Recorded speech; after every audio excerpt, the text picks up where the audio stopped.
चलिए आज हम लोग देखने वाले हैं साइंस स्पेशल। और इसमें जितने भी क्वेश्चन है वो सारे के सारे आपका जो है साइंस का होगा, मिक्स होगा फिजिक्स केमिस्ट्री और आपका बायोलॉजी। सो आप कितना स्कोर करते हैं वो हमें लास्ट में ज़रूर बताइएगा। अब आपके एग्ज़ाम में कोई टाइम रह ही नहीं गया, आपको अभी करना क्या है, जितना ज़्यादा से ज़्यादा आप बेस्ट और सेलेक्टिव क्वेश्चन का प्रैक्टिस करो और हो सके तो सब्जेक्ट वाइज करो तो और ज़्यादा बढ़िया रहेगा। क्योंकि अगर आप सब्जेक्ट वाइज करेंगे तो इससे क्या होगा कि आपका एक सब्जेक्ट के ऊपर जो है कमांड हो जाएगा। तो चलिए आज की। और इसके अलावा अगर मैं बात करूं तो ज्ञान बिंदु सर का करंट अफेयर का एक आ चुका है मेरे पास नोट, तो मैं उसको कल या अगले दिन सुबह में ज़रूर करा दूंगा और आप उसे भी देखकर ज़रूर जाना। क्योंकि अभी आपके पास क्या है, टाइम है तो 2 दिन का टाइम है, कोई खास टाइम तो है नहीं। और जिनका एग्ज़ाम 1 तारीख के बाद है तो उनके लिए मैं क्या करूँगा कि 1 तारीख का जो पैटर्न रहेगा, जिस हिसाब से आपको एग्ज़ाम में पूछा जाएगा, उसके बाद भी मैं आपको कराऊँगा। और आपको एक बात बता दूँ कि मैं सेंटर पर से जाके लाइव करने वाला हूँ, सो आप सभी जुड़ना है ज़रूर हमारे वीडियो के साथ। तो चलिए स्टार्ट करते हैं आज की सेशन को। सामने रेडियोधर्मिता की खोज किसने किया हुआ है, तो इसकी अगर मैं बात करूँ तो राइट आंसर हो जाएगा हेनरी बैक्यूरेल। तो ऑप्शन नंबर कौन सा, तो सी यहाँ पे राइट आंसर हो जाएगा। अगला सवाल देखते हैं, निम्नलिखित में से कौन सी एक सदिश राशि है। तो सदिश राशि कौन होते हैं, जिसके पास परिमाण भी होता है और दिशा भी होता है। तो यहाँ पे अगर मैं बात करूँ तो राइट आंसर हो जाएगा दूरी। दूरी क्या है, सदिश है? नहीं, दूरी सदिश नहीं है, ये वेग हो जाएगा सदिश राशि। ठीक है, ऑप्शन नंबर कौन सा, तो ऑप्शन नंबर डी हमारा राइट आंसर हो जाएगा। और इसके अलावा जो आप देख रहे हैं, समय है, तापमान है, दूरी है, ये सारे क्या होते हैं, आधारी मात्रक होते हैं, जो कि एक अदिश राशि है। और वेग की बात करूँ तो ये क्या है, सदिश राशि है। ठीक है, अगला सवाल देखते हैं। तो यहाँ पे ऑप्शन नंबर हमारा कौन सा राइट आंसर हो जाएगा, तो ये हमारा सी वाला यहाँ पे ये राइट आंसर हो जाएगा। लगभग किस तापमान पर पानी का घनत्व अधिकतम होता है, ये सवाल आपसे बहुत बार पूछे जाते हैं। और इसकी अगर मैं बात करूँ तो राइट आंसर हो जाएगा आपका 4 डिग्री सेल्सियस। तो 4 डिग्री सेल्सियस के ऊपर क्या होता है, पानी का घनत्व अधिकतम होता है। अगर मैं आपको पूछूं कि जल का क्वथनांक कितना होता है, तो आप हमें बताइए कि जल का क्वथनांक कितना होता है। क्वथनांक भी बताइए और हिमांक भी बताइए, आपको दोनों चीज़ें कमेंट करना है कमेंट बॉक्स के अंदर। चलिए अगला सवाल देखते हैं, घरेलू गैस सिलेंडर में एलपीजी में संग्रहित की जाती है। तो एलपीजी के अंदर जो संग्रहित की जाती है वो किस अवस्था में होता है, एलपीजी के अंदर जो गैस होती है वो किस अवस्था में होती है, आपसे ये पूछा जा रहा है। तो यहाँ पे अगर आंसर की बात करूँ तो ये जो है लिक्विड अवस्था में होती हैं। तो कौन सा हो जाएगा, सी नंबर यहाँ पे राइट आंसर हो जाएगा। जो गैस होता है ना, गैस को जो है हाईली कंप्रेस करके सिलेंडर में डाला जाता है तो वो कैसा हो जाता है, तो लिक्विड ऐसा फील होता है। जब आप सिलेंडर उठाते होंगे तो फिर ऐसा फील होता है कि जैसे पानी का लेवल जो है ना एक तरफ से दूसरे तरफ वो छलकता है, वैसा ही फील होता है। तो ऑप्शन नंबर हमारे यहाँ पे कौन सा राइट हो जाएगा, तो यहाँ पे ऑप्शन नंबर डी राइट हो जाएगा। अगला सवाल देखते हैं कि माइक्रोचिप बनाने के लिए किस धातु का उपयोग किया जाता है। अगर यहाँ पे आंसर की बात करें तो ये राइट आंसर हो जाएगा सिलिकॉन। तो ऑप्शन नंबर कौन सा, तो ए यहाँ पे बिल्कुल राइट आंसर हो जाएगा, सिलिकॉन का उपयोग करते हैं। अच्छा, सिलिकॉन का उपयोग क्यों करते हैं, इसके अलावा भी एक और होता है जर्मेनियम। जर्मेनियम का भी उपयोग करते हैं, आपने पढ़ा नहीं होगा कभी। अगर आप बीटेक पॉलिटेक्निक या आईटीआई करेंगे तो फिर आपको वहाँ पे पता चलेगा कि इसे जर्मेनियम का भी उपयोग करते हैं। सिलिकॉन का उपयोग इसीलिए करते हैं क्योंकि ये जो है वोल्टेज जो गैनिंग कैपेसिटी होता है इसका वो ज़्यादा होता है, जबकि जो जर्मेनियम होता है उसका जो है कम होता है। तो इसी कारण सिलिकॉन ज़्यादा बेस्ट होता है। उस प्रक्रिया का क्या नाम है जिसमें ठोस सीधे गैस में परिवर्तित हो जाता है, तो ठोस सीधे गैस में परिवर्तित हो जाता है उसको कहते हैं सब्लिमेशन कहते हैं। तो ऑप्शन नंबर यहाँ पे ए राइट हो जाएगा। इसका एग्जांपल भी आपको 2-3 याद रखना है, जिसमें से कि आपका एक एग्जांपल है NaCl हो गया, कपूर हो गया, नैप्थलीन हो गया। ये सारे के सारे एग्जाम्पल भी आपको याद रखना है। जड़त्व जिसको इनर्सिया कहते हैं, तो जड़त्व का नियम किसके द्वारा प्रतिपादित किया गया था, तो यहाँ पे अगर मैं आंसर की बात करूँ तो ये हो जाएगा कौन, तो न्यूटन के द्वारा। तो आइजैक न्यूटन जिसने क्या दिया था, जड़त्व का नियम। क्या था जड़त्व का नियम, कोई वस्तु अगर स्थिर है तो वो स्थिर अवस्था में ही रहना चाहती है, कोई वस्तु अगर गति में है तो वो गति में ही रहना चाहती है। तो पदार्थ की या वस्तु की इसी गुण को क्या कहते हैं, जड़त्व कहते हैं या इनर्सिया कहते हैं। तो ऑप्शन नंबर हमारा ए यहाँ पे बिल्कुल राइट आंसर हो जाएगा। इसके बाद है निम्नलिखित में से कौन सा वस्तु से बड़ा आभासी प्रतिबिंब निर्मित कर सकता है। तो यहाँ पे अगर आंसर की बात करूँ तो ये कर सकता है अवतल दर्पण। अच्छा, दर्पण का फार्मूला क्या होता है, आपको पता है या नहीं पता है, तो ये होता है 1/v + 1/u बराबर 1/1/f होता है सर, बिल्कुल सही है। और लेंस का फार्मूला क्या होता है, तो सर यहाँ पे क्या करना है, प्लस की जगह बस माइनस कर देना है, तो ये लेंस का फार्मूला हो गया। ये भी ध्यान रखिएगा, आपके शिफ्ट में आज के जो मैराथन है इससे आपको देखने को मिलेगा क्वेश्चन। और जिनको भी दिख जाए आके फिर इसी क्लास में आप कमेंट कीजिएगा और तैयार रहिएगा। मैं आपको सेंटर से लाइव करके दिखाऊंगा 1 तारीख को, और किस तरह के सवाल आ रहे हैं उन सभी से आपको रूबरू कराऊंगा। तो चलिए चलते हैं अगले सवाल की ओर। डैश परमाणु अणु आयन होते हैं जिनमें समान संख्या में इलेक्ट्रॉन उपस्थित होते हैं, तो उसको क्या बोलते हैं? तो उसको बोलते हैं सम न्यूट्रॉनिक कहते हैं। उसको क्या बोलते हैं? सम न्यूट्रॉनिक नहीं कहेंगे, माफ करिए, सम इलेक्ट्रॉनिक कहते हैं उसको। तो ऑप्शन नंबर यहाँ पे कौन सा? तो हमारे यहाँ पे ए, ऑप्शन ए में सी दे रखा है, तो ऑप्शन ए यहाँ पे हमारे लिए राइट आंसर हो जाएगा। चलिए अगला सवाल देखते हैं। अगला सवाल कहते हैं कि आकाश का रंग नीला किसके कारण दिखता है? तो आकाश का रंग जो नीला दिखाई देता है, इसके पीछे रीजन ये है कि प्रकाश का वो विकर्णन होता है। ठीक है, तो ऑप्शन नंबर कौन सा? तो यहाँ पे बी राइट हो जाएगा, प्रकाश का प्रकीर्णन हो जाएगा। 1 मिनट, तो यहाँ पे विकर्णन ही आपका राइट हो जाएगा। तो ऑप्शन नंबर यहाँ पे बी आपका राइट हो गया। बारूद में मुख्य रूप से क्या होता है? तो बारूद में अगर बात करूँ तो बारूद में मुख्य रूप से होता है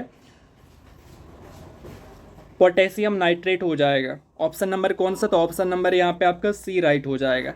अगला सवाल है, आग बुझता है तो आग किसके कारण बुझता है? आपने देखा होगा आग बुझाने वाला जो सिलेंडर होता है, जिसको क्या कहते हैं, फायर एक्सटिंग्विशर कहते हैं, तो उसके अंदर क्या फिल होता है? तो उसके अंदर जो है कार्बन डाइऑक्साइड फिल होता है। तो ऑप्शन नंबर यहाँ पे बी आपका राइट हो जाएगा। उसके बाद है, निम्नलिखित में से कौन सा एक उपधातु है? उपधातु की अगर बात करूं तो यहाँ पे आपका सिलिकॉन। सिलिकॉन क्या है? उपधातु है। सिलिकॉन है, उसके बाद आपका जर्मेनियम है, ये सारे के सारे उपधातु होते हैं जो कि धातु और अधातु दोनों की तरह वर्क करते हैं। चलिए अगला सवाल देखते हैं। गोलीय दर्पण के परावर्तक सतह का केंद्र बिंदु क्या कहलाता है? तो क्या कहलाता है? अगर इसकी बात करूं तो ये हो जाएगा आपका ध्रुव, यानी पोल कहते हैं इसको। ठीक है, ये हो गया आपका गोलीय दर्पण, ऐसा होता है गोलीय दर्पण। और इसका जो परावर्तक सतह का जो केंद्र बिंदु होता है, ये इसका परावर्तक सतह है, इसका केंद्र बिंदु, इसको क्या कहते हैं? इसको कहते हैं पोल कहते हैं। अगला सवाल है, चूने के पानी का रासायनिक नाम क्या है? तो चूने के पानी का जो रासायनिक नाम होता है उसको कहते हैं कैल्शियम हाइड्रोक्साइड कहते हैं। ऑप्शन नंबर कौन सा? तो ए यहाँ पे राइट हो जाएगा। अगला सवाल देखते हैं। और ये जो आप देख रहे हैं ये आपका संगमरमर कहते हैं इसी को, यानी कैल्शियम कार्बोनेट, या फिर जो अंडे के ऊपर जो उजला वाला कवर होता है उस कवर का भी यही रासायनिक नाम होता है, कैल्शियम कार्बोनेट। अगला सवाल देखते हैं कि आयोडीन के संश्लेषण के लिए आवश्यक होता है। तो आयोडीन के संश्लेषण के लिए, यानी आयोडीन बनाने के लिए किसका आवश्यक होना है? तो ये थायरोक्सिन, आयोडीन जो है थायरोक्सिन के संश्लेषण के लिए आवश्यक होता है। तो ऑप्शन नंबर यहाँ पे डी बिल्कुल राइट आंसर हो जाएगा। मानव शरीर में पायरुवेट का ऑक्सीविघटन कहाँ पर होता है? तो ये कहाँ पे होता है? तो इसकी बात करूँ तो ये होता है माइटोकॉन्ड्रिया के अंदर, जिसको क्या कहते हैं? Power house of the cell कहते हैं, यानी कोशिका का ऊर्जागृह कहते हैं इसको। इसके बाद है, सामान्य वार्तालाप का शोर क्या होता है? जैसे मैं आपसे बात कर रहा हूँ तो इस तरह जो बात कर रहे हैं तो ये कितना डेसिबल का इसका शोर होता है? तो डेसिबल क्या होता है भाई? तो ये जो डीबी है ना, डीबी, तो जो हम लोग बोलते हैं तो बोलने में जो शोर होता है, तो शोर का यूनिट होता है डेसिबल। जैसे चीनी खरीदने जाते हो तो बोलते हो ना भैया 1 केजी चीनी दे दो, तो केजी जो है इसका यूनिट होता है। तो उसी तरह से डेसिबल जो है, जिसको शॉर्ट में डीबी बोलते हैं, तो ये डीबी जो होते हैं शोर का क्या होता है? यूनिट होता है, ऐसा यूनिट होते हैं। तो यहाँ पे सामान्य वार्तालाप का जो शोर होता है तो ये हो जाता है आपका 70 डेसिबल के आसपास। तो ऑप्शन यहाँ पे बी राइट हो जाएगा। अगला सवाल देखते हैं। माफ़ करिएगा, यहाँ पे आपका बी नहीं होगा, ये ए हो जाएगा, यानी लगभग 60 डेसिबल हो जाएगा। हालांकि ये भी काफ़ी ज़्यादा होता है, हमने तो कितना पढ़ा है, ये 30 से 40 पढ़ा है, पर यहाँ पे ऑप्शन में ऐसा कुछ तो है नहीं। तो ये ऑप्शन नंबर ए हो जाएगा। और यही ऑप्शन आपको, आप इधर देखिए, ए वाला ऑप्शन जो है आपका इधर बी में दिया हुआ है, तो ये बी आपका राइट आंसर हो जाएगा। उसके बाद है, लेंस की शक्ति का ऐसा ही मात्रक क्या होता है? तो लेंस की शक्ति का ऐसा ही मात्रक होता है डायऑप्टर। तो ऑप्शन नंबर कौन सा? तो यहाँ पे बी आपका बिल्कुल राइट आंसर हो जाएगा। उसके बाद अगला सवाल देखते हैं। पराबैंगनी किरणों के अत्यधिक संपर्क में आने से डैश हो जाता है। तो क्या हो जाता है भाई? तो त्वचा कैंसर हो जाता है। तो ऑप्शन नंबर कौन सा हो जाएगा? तो ऑप्शन नंबर ए आपका बिल्कुल राइट आंसर हो जाएगा। तो अगला सवाल देखते हैं। जीवों में प्रोटीन निर्माण के लिए सूचना स्रोत क्या होता है? तो जीवों में प्रोटीन के निर्माण के लिए सूचना का जो स्रोत होता है वो होता है डीएनए, यानी डीएनए का फुल फॉर्म क्या होता है? कमेंट कीजिए कमेंट बॉक्स के अंदर, डीएनए का फुल फॉर्म क्या होता है? ये भी आपसे पूछा जाएगा और पूछा जा सकता है। जीवो अगला सवाल देखते हैं। किसी अन्य कमरे में बात कर रहे लोगों की बातें हमें ध्वनि तरंगों के डैश के कारण सुनाई देती है। आप बोलते हैं ना दीवारों के भी कान होते हैं, तो ये किसके कारण बोलते हैं? किस प्रॉपर्टी के कारण? तो ये बोलते हैं विवर्तन के कारण। तो ऑप्शन नंबर बी राइट हो जाएगा, जिसको इंग्लिश में कहते हैं डिफ्रैक्शन। अगला सवाल है, हृदय की धड़कन का पता लगाने में निम्न में से कौन सा यंत्र सहायक होता है? तो हृदय की धड़कन का पता लगाने के लिए जो है स्टेथोस्कोप का उपयोग करते हैं। डॉक्टर साहब क्या करते हैं, स्टेथोस्कोप का उपयोग करते हैं। आप देखे होंगे ना, गले में वो लटका के जो आते हैं आला, ठीक है, और उसके बाद एक आपके यहाँ छाती के पास सटाते हैं और दो जो है उसका ईयरफोन टाइप का कान में लगाते हैं, वही हैं, ध्यान रखिएगा। और स्फिग्मोमैनोमीटर से क्या करते हैं, क्या कमेंट करेंगे आप हमें, बताइए इसके बारे में, इससे क्या करते हैं स्फिग्मोमैनोमीटर से। अगला सवाल है, सीसा और टीन की मिश्र धातु को क्या कहा जाता है। तो सीसा और टीन की मिश्र धातु को कहा जाता है सोल्डर, ठीक है, ये आपका राइट आंसर डी हो जाएगा। जबकि पीतल में क्या होता है, तो पीतल में होता है आपका तांबा प्लस जस्ता होता है, तांबा प्लस जस्ता। और इसकी बात करूं, कांसा की बात करूं, तो कांसा में होता है आपका तांबा प्लस टीन होता है। तो ये तीनों का तीनों आपको याद रखना है। और स्टेनलेस स्टील को भी याद रखिएगा, इसमें आपका लोहा होता है, निकेल होता है और क्रोमियम होता है, ठीक है। अगला सवाल देखते हैं, निम्नलिखित में से कौन सा विकल्प संतुलित आहार का एक उदाहरण है। तो संतुलित आहार का उदाहरण कौन सा है, तो ये रोटी हो गया, दाल हो गया, सब्जी हो गया।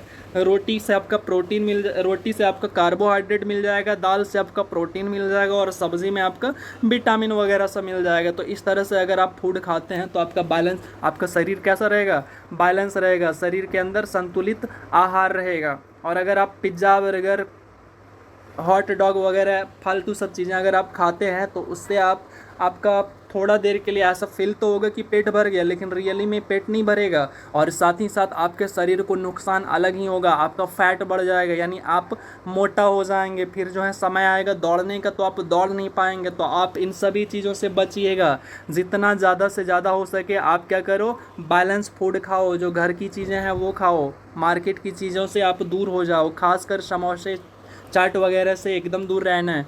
अगला सवाल है, बायोगैस का मुख्य भाग क्या होता है। तो बायोगैस का जो मुख्य भाग होता है वो कौन सा होता है, तो वो होता है मीथेन। तो ऑप्शन नंबर यहाँ पे सी राइट हो जाएगा। मीथेन को मार्स गैस भी कहते हैं और इसका जो फार्मूला होता है वो होता है CH4।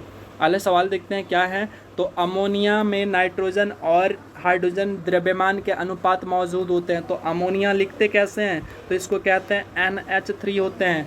N फॉर नाइट्रोजन हो गया, तो नाइट्रोजन का जो मास होता है, द्रव्यमान होता है वो 14 होता है। अनुपात बोला तो अनुपात ले लिया, और हाइड्रोजन का 1 होता है तो 1 गुना 3 यानी 3 हो गया, तो 14:3 हो जाएगा। तो 27 का ऑप्शन नंबर कौन सा, सी राइट हो जाएगा। दही में कौन सा अम्ल पाया जाता है, आपसे ये पूछ रहा है। तो दही के अंदर अम्ल पाया जाता है लैक्टिक एसिड, और इसी लैक्टिक एसिड के कारण क्या होता है कि जो दूध है वो दही में कन्वर्ट हो पाता है लैक्टोबैसिलस बैक्टीरिया के कारण।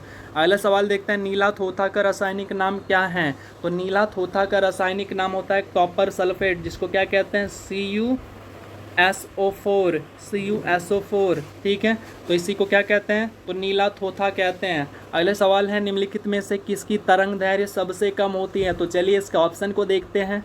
तो ऑप्शन नंबर यहाँ पे बी आपका राइट आंसर हो जाएगा, गामा किरणें। तो गामा किरणें की जो तरंग दैर्घ्य होती है वो सबसे कम होती है। लेकिन आपसे अगर यहीं पे भेदन क्षमता पूछे तो भेदन क्षमता यानी पेनिट्रिंग पावर जो होता है ये इसका ज़्यादा हो जाएगा। हमारी जिह्वा पर कौन सी अभिग्राही स्थित होती है, तो कौन सी, यानी रिसेप्टर की बात कर रहा है, तो ये होता है आपका रस संवेदी होता है। ऑप्शन नंबर सी हो जाएगा, ठीक है। अगले सवाल देखते हैं कि मूली किसका उदाहरण है। मूली की अगर मैं बात करूं तो ये जो मूली होते हैं ये होते हैं जड़ के उदाहरण। ऑप्शन नंबर यहाँ पे कौन सा, ये जड़ होते हैं, यानी बी में है, तो बी कहाँ पे है, तो ये डी ऑप्शन में है, तो ऑप्शन नंबर डी राइट हो जाएगा। किसी पदार्थ की मात्रा को मापने के लिए निम्नलिखित में से किस इकाई का उपयोग किया जाता है। आपसे क्या पूछा है, लैंग्वेज को थोड़ा सा गोल गोल किया है। तो यहाँ पे आपसे ऐसा पूछा है कि पदार्थ की मात्रा का ऐसा यूनिट क्या होता है, आपने पढ़ा होगा, अब आप बता देंगे। तो ये होता है मोल, ठीक है। अगला सवाल देखते हैं। अच्छा, ये जूल के बारे में जानते हैं क्या, एक सवाल मैं थोड़ा सा टफ पूछ ही लेता हूँ आपको। ये जूल तो आपके कार्य का ऐसा ही मात्रक है, आपको कार्य का, ये जो कार्य होते हैं कार्य का CGS यूनिट बताना है। क्या बताना है, CGS यूनिट बताना है कार्य का। कमेंट बॉक्स में कमेंट करिए फटाफट, एक एक बच्चे सारे के सारे कमेंट करेंगे और मैं वेट करूंगा आपकी कमेंट का। अगले सवाल देखते हैं, लाई डिटेक्टर उपकरण को डैश के रूप में भी जानते हैं। लाई डिटेक्टर मतलब झूठ पकड़ने वाली मशीन। यानी मैंने पूछा कि आपका नाम क्या है, और आपका नाम मुझे पता है कि आपका नाम जो है वो प्रीतम है, और आपने अपने नाम को छुपा क्या बोल दिया, झूठ बोल दिया, और क्या बता दिया, जैसे मान लीजिए आपने बता दिया कि मेरा नाम जो है ना वो मनीष है, तो आपके झूठ को पकड़ लेगा, वो जो है लाइट डिटेक्टर डिटेक्ट कर देगा कि आप झूठ बोल रहे हैं। चलिए अगला सवाल देखते हैं। हाँ, तो इसको आंसर की बात करूँ तो ये हो जाएगा पॉलीग्राफ कहते हैं इसको। ऑप्शन नंबर कौन सा यहाँ पे हमारा डी राइट हो जाएगा। सिस्मोग्राफ क्या करता है, तो भूकंप की तीव्रता को मापता है। बैरोग्राफ क्या करता है, तो वायुमंडलीय दाब को। इसके बाद पोलरीमीटर के बारे में मुझे पता नहीं है, सो आप कमेंट कीजिएगा। अगला सवाल है, निम्नलिखित में से किस रंगीन प्रकाश की आवृत्ति सबसे कम होती है, तो कौन से प्रकाश की आवृत्ति, तो ये लाल की क्या होती है आवृत्ति सबसे कम होती हैं। ऑप्शन नंबर सी यहाँ पे राइट हो जाएगा। घर्षण बल कार्य करता है, तो घर्षण बल जो कार्य करता है वो हमेशा विपरीत दिशा में कार्य करता है। तो ये बल की दिशा के विरुद्ध, यानी जिस दिशा में आप बल लगा रहे हैं, जैसे मान लीजिए ये आपका, चलिए ये मैं आपका फ़ोटो बना रहा हूँ, ठीक है, ये मैं आपका फ़ोटो बनाया और ये आप हैं, ये आप हैं, मैं नहीं हूँ, ये आप हैं ये आप हैं और आप जो हैं इधर की ओर जा रहे हैं, इधर की ओर जा रहे हैं, ठीक है। तो इधर जब जा रहे हैं, ये रहा, आप इधर जा रहे हैं, तो फ्रिक्शन जो है ज़मीन के द्वारा जो है फ्रिक्शन लगाया जाएगा, आपको जो है इधर लगेगा, फ्रिक्शन आपको इधर लगेगा। यानी आप इधर की तरफ बल लगा रहे हैं, यानी जा रहे हैं तो इधर बल लगा रहे हैं, तो फ्रिक्शन जो है आपके अपोजिट में लगेगा, इस साइड लगेगा फ्रिक्शन, और तभी आप चल पाते हैं। आप जो चल पाते हैं ना ज़मीन के ऊपर, इसी फ्रिक्शन के कारण चल पाते हैं। अगर ये फ्रिक्शन ना हो तो क्या आप चल पाएंगे, बिल्कुल नहीं चल पाएंगे। तो ऑप्शन नंबर हमारे यहाँ पे ए बिल्कुल राइट आंसर हो जाएगा। किसी नियम के अनुसार स्थिर ताप पर गैस का आयतन दाब के व्युत्क्रमानुपाती होता है। ये कौन सा नियम कहता है, ये कहता है बॉयल्स का नियम कहता है। ऑप्शन नंबर ए यहाँ पे राइट दिया हुआ है। अगला सवाल है, जल के शोधन में कौन सी प्रक्रिया का उपयोग किया जाता है। तो जल के शोधन में, जल को शुद्ध करने के लिए जो प्रक्रिया होता है वो होता है आपका कौन सा, तो रिवर्स ऑस्मोसिस प्रोसेस होता है। जो आपके घरों में कैंट लगा है ना, आरओ, उसके अंदर यही चीज़ें होता है, रिवर्स ऑस्मोसिस प्रोसेस के थ्रू उसका उपयोग किया जाता है। अगला सवाल है कि जी, यानी छोटा वाला जी का बात कर रहा है, जी आर के मान के अनुसार बदलता है। किसी छात्र को जी का मान न्यूनतम कहाँ पर मिलेगा, तो किसी भी छात्र को न्यूनतम जी जो मिलेगा वो मिलेगा कहाँ पे, तो भूमध्य रेखा के ऊपर। आपसे यहीं पे सवाल पट से दूसरा बोल देगा कि अधिकतम मान कहाँ पे होगा, तो अधिकतम मान यहाँ पे होगा ध्रुव के ऊपर। सो आपको दोनों तरह से ध्यान रखना है। उसके बाद है विटामिन के की कमी के कारण क्या होता है, तो विटामिन के की कमी के कारण अगर मैं बात करूं तो ये होता है रक्त में थक्का नहीं बन पाता है, ठीक है। यानी जब कभी कट फट जाता है आपका शरीर तो रक्त बहने लगता है, तो रक्त आपका बहते ही रह जाता है क्योंकि थक्का नहीं बन पाता है। किसके कारण, तो वो विटामिन के की आपके शरीर में कमी है, इस कारण से। तो ऑप्शन नंबर डी हमारा यहाँ पे राइट आंसर हो जाएगा। अगला सवाल है, परमाणु विखंडन की प्रक्रिया है। तो चलिए ऑप्शन को देखते हैं। तो परमाणु विखंडन की जो प्रक्रिया होती है, एक भारी परमाणु नाभिक के टूटने की प्रक्रिया, यानी नाभिक के उपखंड। तो ऑप्शन नंबर हमारे यहाँ पे बी, बी कहाँ पे है, तो आप देखेंगे ए में दे रखा है, तो ये हमारा राइट आंसर हो जाएगा। अगला सवाल है, विनेगर किससे बनता है। तो विनेगर की अगर बात करूँ तो ये बनता है किससे, तो ये बनता है आपका एसिटिक अम्ल हो जाएगा। ऑप्शन नंबर यहाँ पे हमारा ये वाला सही है। तो ये वाला ऑप्शन कहाँ दे रखा है, तो ये वाला ऑप्शन आपका दे रखा है बी में, ठीक है। तो विनेगर बनता है आपका एसिटिक अम्ल से, इसको ध्यान रखिएगा। अगला सवाल देखते हैं कि बैरिएट्रिक सर्जरी व्यक्ति के डैश में परिवर्तन लाती है। तो किस में परिवर्तन लाती है, तो ये पाचन तंत्र के अंदर परिवर्तन लाती है। ऑप्शन यहाँ पे सी राइट हो जाएगा। हवा की गति को मापने के लिए निम्नलिखित में से किस उपकरण का उपयोग किया जाता है, तो ये होता है एनीमोमीटर। एनीमोमीटर से क्या करते हैं, तो हवा की गति मापते हैं, हवा की शक्ति मापते हैं। और आमीटर से क्या करते हैं, विद्युत धारा को मापते हैं।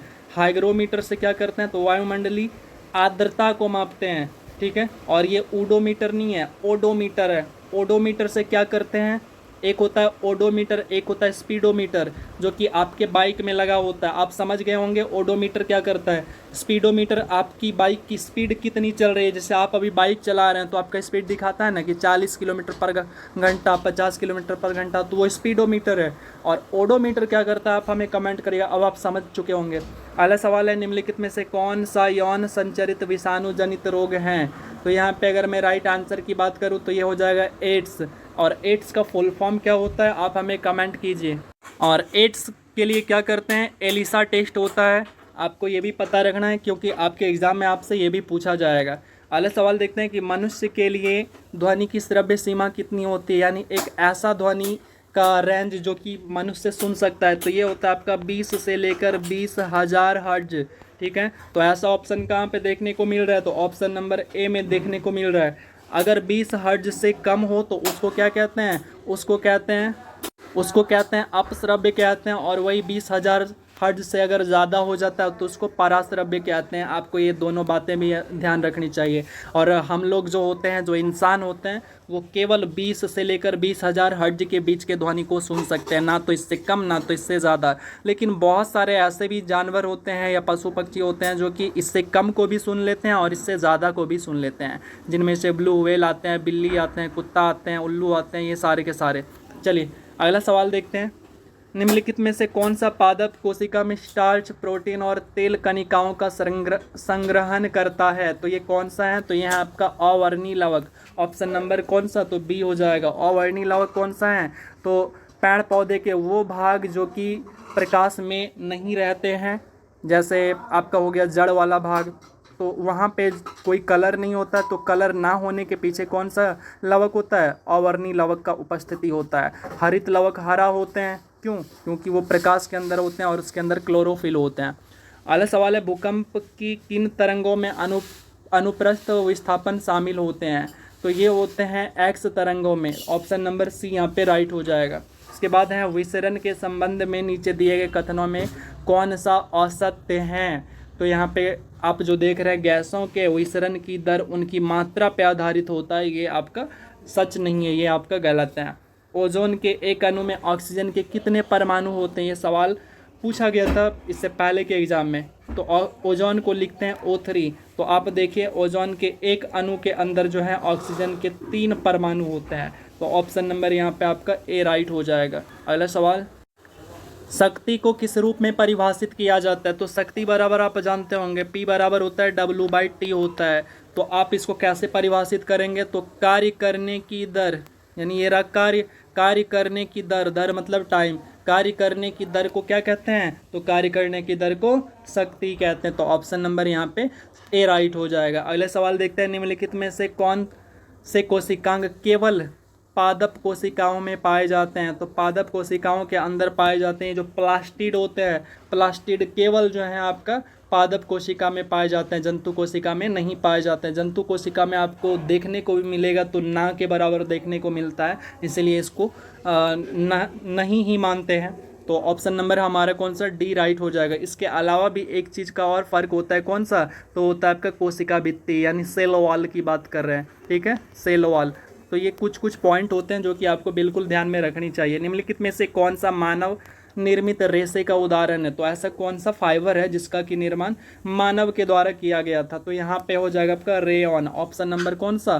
सी राइट हो जाएगा। वायुमंडल में मौजूद इनमें से कौन सी गैस का दहन, श्वसन एवं नाइट्रोजन के ऑक्सीजन ऑक्साइड के निर्माण नामक तीनों प्रक्रियाओं में किया जाता है? तो यहाँ पे अगर आंसर की बात करूँ, ये ऑक्सीजन जो है तीनों प्रक्रियाओं में शामिल होता है। उसके बाद है, एक चुंबकीय कंपास सुई सदैव किस दिशा को इंगित करती है? तो ये उत्तर दक्षिण दिशा को इंगित करती है। तो यहाँ पे दोनों दिशा तो एक साथ है नहीं, तो आपको ध्यान रखना ये उत्तर दिशा को हमेशा इंगित करती है। ऑप्शन ए यहाँ पे राइट हो जाएगा। उसके बाद है, हीट बजट क्या होता है? उष्मा संतुलन। तो उष्मा संतुलन की अगर मैं बात करूं तो इसको कहते हैं पृथ्वी द्वारा अवशोषित आपतित उष्मा और विकिरण के रूप में बाहर जाने वाली उष्मा के बीच का संतुलन को कहते हैं, क्या कहते हैं? हीट बजट कहते हैं। अगला सवाल है, किस ग्रीन हाउस गैस को लाफिंग गैस भी कहा जाता है?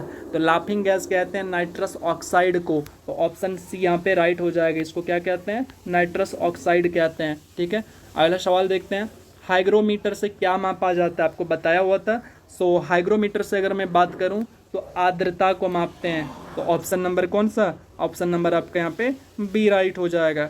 विद्युत धारा मापने के लिए कौन सा यंत्र? तो विद्युत धारा मापने के लिए अमीटर का यूज करते हैं। ऑप्शन नंबर यहाँ पे आपका डी राइट हो जाएगा। और ये जो आपका वोल्ट मीटर होता है, इससे क्या मापते हैं? वोल्टेज को मेजर करते हैं। वोल्टेज बोले तो विभव या विभवांतर को मेजर करते हैं। ठीक है, अगला देखते हैं, अगला बैटरी। बैटरी किसको कहते हैं पता भी है आपको? नहीं पता है? अच्छा, जैसे ये मैंने लिखा ये जो सिंबल है ये क्या है पता है आपको? आप कहेंगे बैटरी, मैं कहूँगा गलत, ये बैटरी नहीं है, इसको सेल कहते हैं। अब देखो बैटरी क्या है, ये होता है बैटरी, यानी group of cell is called battery, ध्यान रखिएगा। अगला है जीवाश्म ईंधन के जलने पर निकलने वाले कार्बन और नाइट्रोजन सल्फर डाइऑक्साइड के डैश होते हैं, यानी ये इसका जो नेचर होता है वो कैसा होता है, तो ये होता है अम्लीय ऑक्साइड होते हैं। ऑप्शन यहाँ पे ए आपका बिल्कुल राइट आंसर हो जाएगा। अगला सवाल है निम्नलिखित में से किस खाद्य पदार्थ में आयरन प्रचुर मात्रा में पाया जाता है? तो आयरन प्रचुर मात्रा में पाया जाता है गुड़ के अंदर में आयरन बहुत ज़्यादा पाए जाते हैं। जबकि चावल की बात करूँ तो इसके अंदर क्या होते हैं? कार्बोहाइड्रेट होते हैं, और कार्बोहाइड्रेट का फार्मूला जो है, कार्बोहाइड्रेट के अंदर मेनली जो है कार्बन होते हैं, हाइड्रोजन होते हैं और ऑक्सीजन होते हैं, ये तीन चीज़ मिलके बनते हैं कार्बोहाइड्रेट। ठीक है, अगला सवाल देखते हैं। और दूध के अंदर क्या होते हैं? कैल्शियम भी होते हैं, फास्फोरस भी होते हैं, सारा कुछ लगभग मिक्स होते हैं, लेकिन इसमें विटामिन सी नहीं होता है। निम्नलिखित में से किस उपकरण का उपयोग रासायनिक ऊर्जा को विद्युत ऊर्जा में परिवर्तन करने के लिए किया जाता है? तो चलिए इसके ऑप्शन को देखते हैं। तो ऑप्शन नंबर आपका सी यहाँ पे राइट हो जाएगा। जो बैटरी होता है ना वो रासायनिक ऊर्जा को क्या करते हैं? तो ये विद्युत ऊर्जा में कन्वर्ट करते हैं। एक रासायनिक प्रतिक्रिया जिसमें ऊष्मा उत्पन्न होती है उसे क्या कहा जाता है? तो उसे कहा जाता है ऊष्माक्षेपी अभिक्रिया या प्रतिक्रिया। और जिसके अंदर ऊष्मा को अवशोषित किया जाता है तो उसको ऊष्माशोषी कहते हैं। और विस्थापन प्रतिक्रिया किसको बोलते हैं? जिसमें क्या होता है कि एक जो पदार्थ होते हैं वो दूसरे पदार्थ को क्या कर देते हैं? विस्थापित कर देते हैं। चलिए अगला सवाल देखते हैं। निम्नलिखित में से किसका उपयोग प्लास्टिक में नहीं किया जाता है? तो प्लास्टिक में नहीं किया जाता है ये एथिलीन का उपयोग। ऑप्शन नंबर यहाँ पे डी आपका राइट हो जाएगा। और अमोनिया की फार्मूला क्या बताया था मैंने? NH3। अगर वहीं पे अमोनियम बोलूँ तो अमोनियम का फार्मूला क्या होता है? NH4 होता है। ये दोनों इसको ध्यान रखना है। भारत के कुछ भागों में मिट्टी का रंग लाल होने का कारण क्या है? तो इसके लाल होने का कारण बताना है। तो इसका कारण क्या होता है? तो इसका कारण होता है फेरिक ऑक्साइड की मौजूदगी। तो ऑप्शन नंबर यहाँ पे कौन सा? तो सी यहाँ पे राइट आंसर हो जाएगा। सूर्य या अन्य तारों की ऊर्जा का स्रोत क्या होता है? तो सूर्य या अन्य तारों का ऊर्जा का स्रोत जो होता है वो होता है नाभिकीय संलयन, हो जाएगा ऑप्शन नंबर बी। उसके बाद है क्लोरोफिल वर्णक कोशिका के इनमें से किस घटक में मौजूद होता है? तो ये मौजूद होता है किसमें? तो हरित लवक के अंदर मौजूद होता है। अगला सवाल है कि पानी में मुड़ा हुआ एक चम्मच निम्नलिखित में से किसका उदाहरण होता है? तो ये उदाहरण होता है अपवर्तन का, यानी रिफ्रैक्शन का उदाहरण होता है। तो ऑप्शन नंबर यहाँ पे बी राइट हो जाएगा। अगला सवाल है कि दाब की एसआई मात्रक क्या है? तो दाब की एसआई मात्रक की अगर बात करूँ तो दाब बोले तो प्रेशर की बात कर रहा है, तो ये हो जाएगा आपका कौन सा?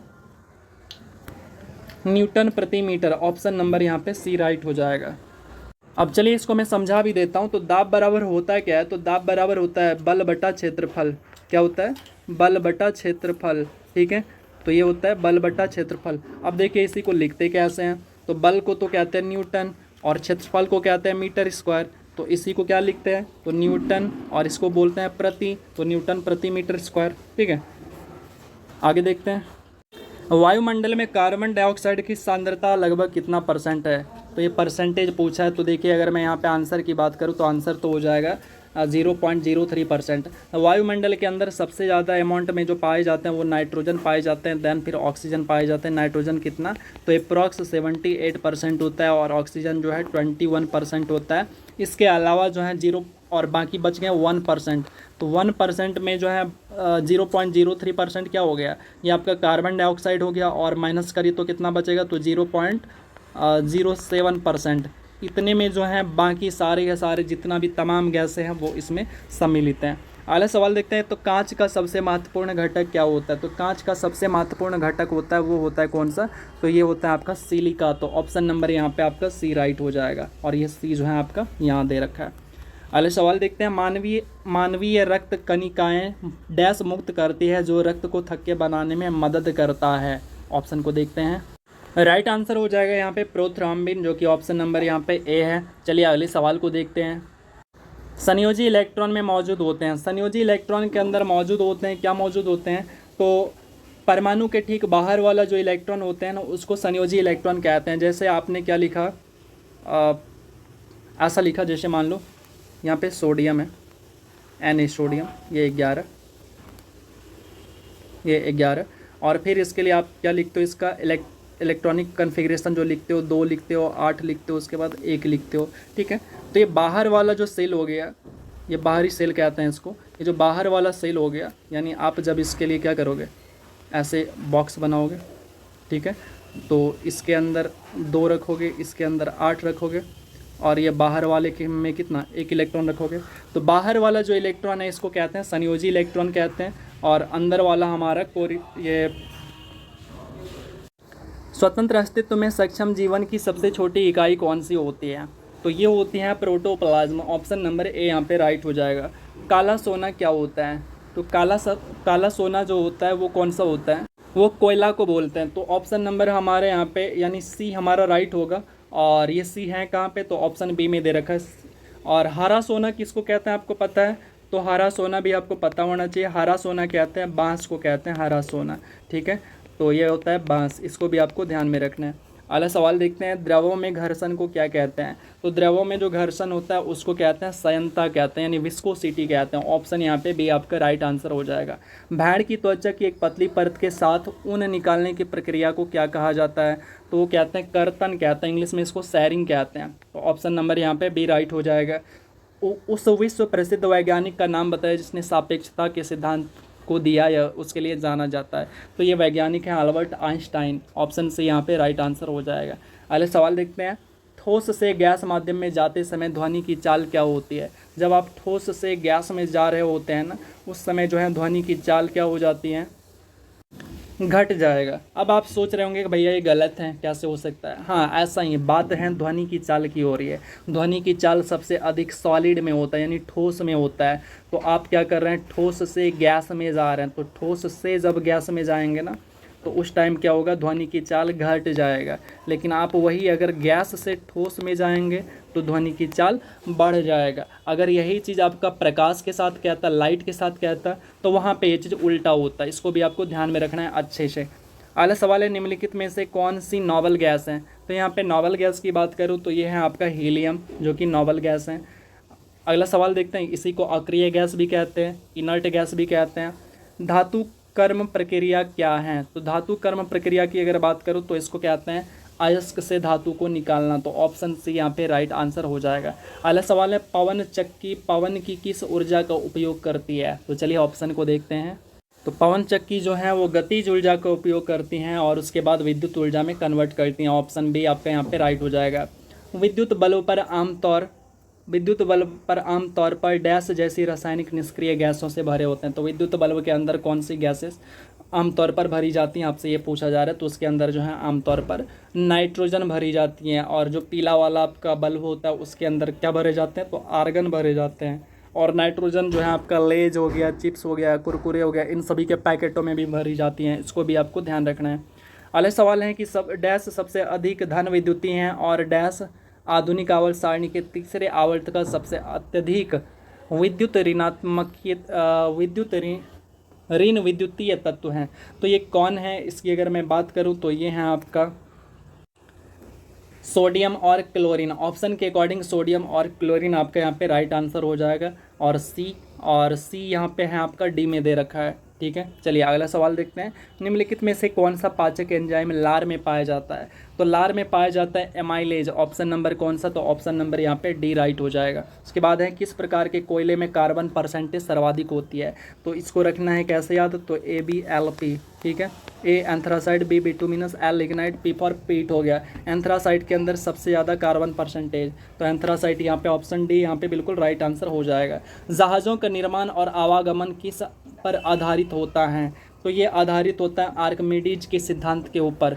और क्योंकि इन्होंने ही क्या बताया था, उत्प्लावन का सिद्धांत दिया हुआ था। अगला सवाल है कि प्रिज्म क्या करता है? तो प्रिज्म की अगर मैं बात करूं तो ये क्या करता है? तो ये प्रकाश को उसके मार्ग में अपवर्तित करता है और उसे क्या करता है, 7 अलग अलग रंगों में कन्वर्ट कर देता है। ऑप्शन नंबर यहाँ पे आपका ये डी राइट है। और डी के लिए ऑप्शन आपको यहाँ पे बी में दे रखा है।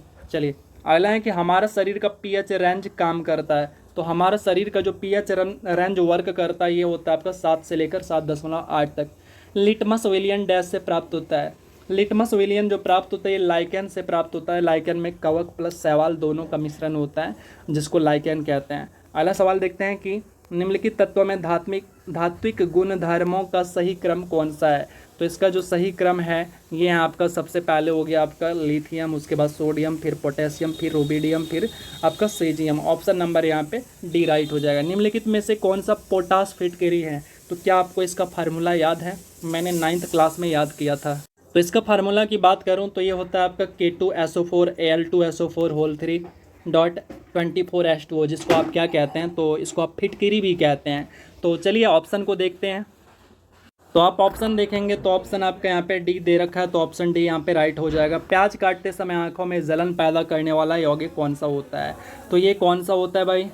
ये होता है सल्फर, जो कि इसके लिए आप ऑप्शन देखेंगे तो ऑप्शन कहाँ पे दे रखा है आपको, तो बी में दे रखा है। राइट आंसर बी हो जाएगा। उसके बाद है किसी तत्व की परमाणु संख्या उस तत्व के प्रत्येक परमाणु के नाभिक में मौजूद डैश की संख्या के बराबर होती है। तो आपसे किसके बारे में पूछा है? परमाणु संख्या के बारे में पूछा है। तो परमाणु संख्या जो होते हैं वो प्रोटॉनों की कुल संख्या को क्या कहते हैं? परमाणु संख्या कहते हैं। इनमें से कौन हृदय की समस्या की पहचान करने में सहायता करता है। तो कौन सा है? तो ये जो ECG है, इलेक्ट्रोकार्डियोग्राम, ये आपका क्या करता है? हृदय के अंदर जो भी विकार होता है, समस्या होता है, उसको पहचानता है। EEG जो होता है ये आपका मस्तिष्क से संबंधित होता है। उसके बाद BCG का टीका आपने सुना होगा। अगला सवाल देखते हैं। निम्नलिखित में से कौन सा भाग प्रकाश को मानव आँख में प्रवेश करने की सुविधा प्रदान करता है। तो ये हो जाएगा आपका कॉर्निया। ऑप्शन नंबर यहाँ पे सी बिल्कुल राइट आंसर हो जाएगा। उसके बाद अगला सवाल है कि गर्म करने पर कैल्शियम कार्बोनेट का कैल्शियम ऑक्साइड और कार्बन डाइऑक्साइड में अपघटन क्या कहलाता है या किसका उदाहरण है। तो ये जो उदाहरण है आपका तापीय अपघटन का उदाहरण है। ऑप्शन बी यहाँ पे राइट हो जाएगा। अगला सवाल है कि ध्वनि प्रदूषण मापने की इकाई क्या होती है। तो ध्वनि प्रदूषण मापने की इकाई होती है डेसिबल। इस सवाल में मैंने थोड़ा देर पहले आपको इस मैराथन में आपको बताया भी था, जो कि आपसे पूछा जा रहा था नॉर्मल जो बातचीत करते हैं उसका शोर कितना होता है, जहाँ पे क्या दे रखा था 60 डेसिबल।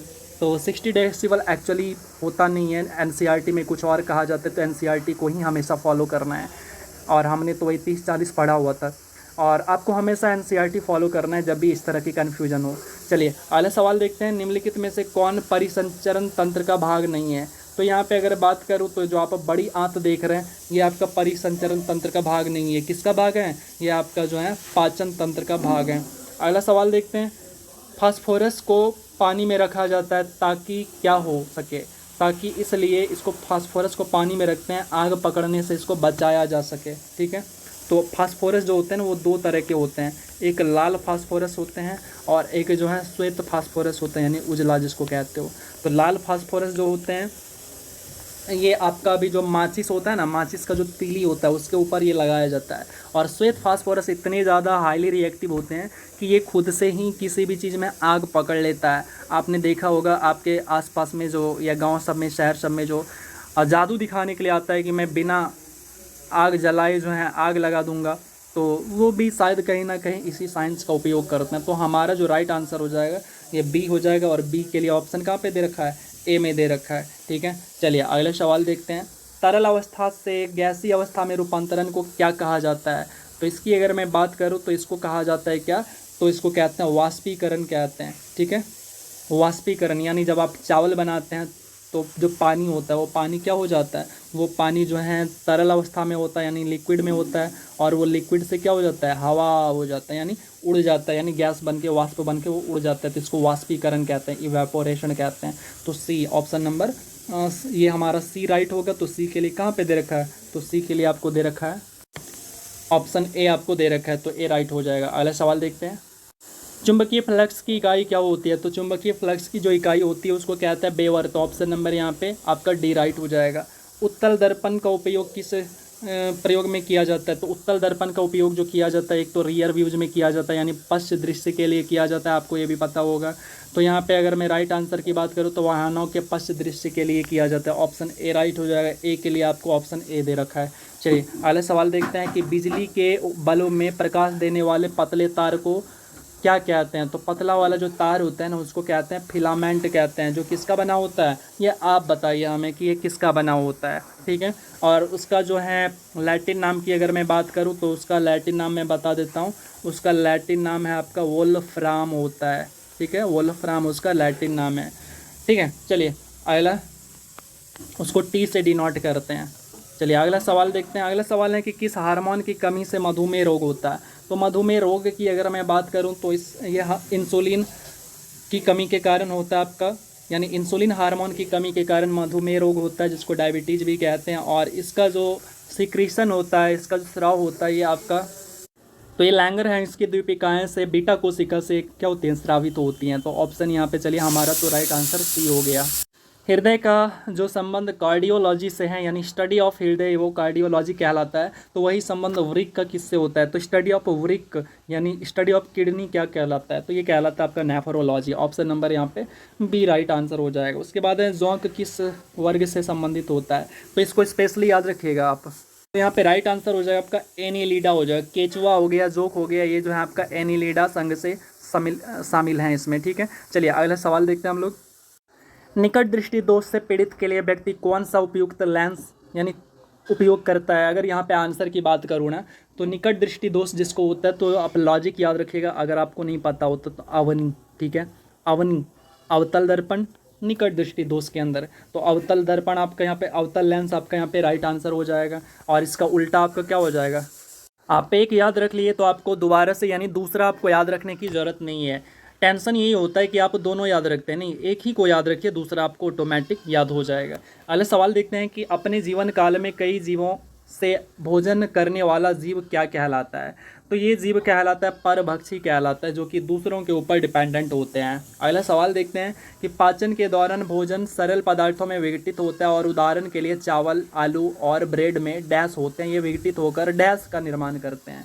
तो ये करते हैं कार्बोहाइड्रेट, और ये इसके अंदर जो होते हैं यानी आलू हो गया, उसके बाद ब्रेड हो गया, चावल हो गया, इनमें होते हैं कार्बोहाइड्रेट।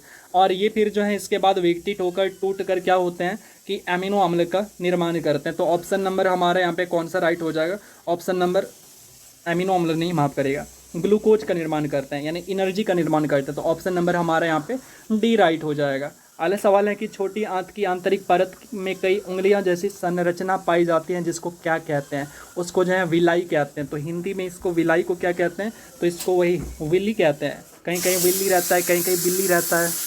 जब कार एक मोड़ लेती है तो डैश हमें वक्र के बाहर धकेलता है। तो जब आप कार चलाते हैं, साइकिल चलाते हैं, तो उस टाइम जो वर्क करता है वो कौन सा? तो अपकेंद्री बल जो है वो वर्क करता है। गाजर में विटामिन ए की उच्च मात्रा मौजूद होती है, तो गाजर खाने से बच्चे को क्या मदद मिलती है, ये पूछ रहा है। तो गाजर खाने से क्या होता है? जो आँखों की रोशनी होती है वो बेहतर होती है, जो आँखों में रतौंधी वाली प्रॉब्लम होती है वो दूर हो जाती है। तो इससे बच्चे की आंख की रोशनी बेहतर होगी। तो ऑप्शन नंबर ए यहाँ पे राइट होगा। इसलिए आप क्या करो, गाजर वाजर यानी सब कुछ खाया करो। लेकिन कैसे सब कुछ खाने का मतलब बोले तो आप तुरंत जाके पिज्ज़ा बर्गर मत खाना, बैलेंस फूड खाओ तो वो बेटर है।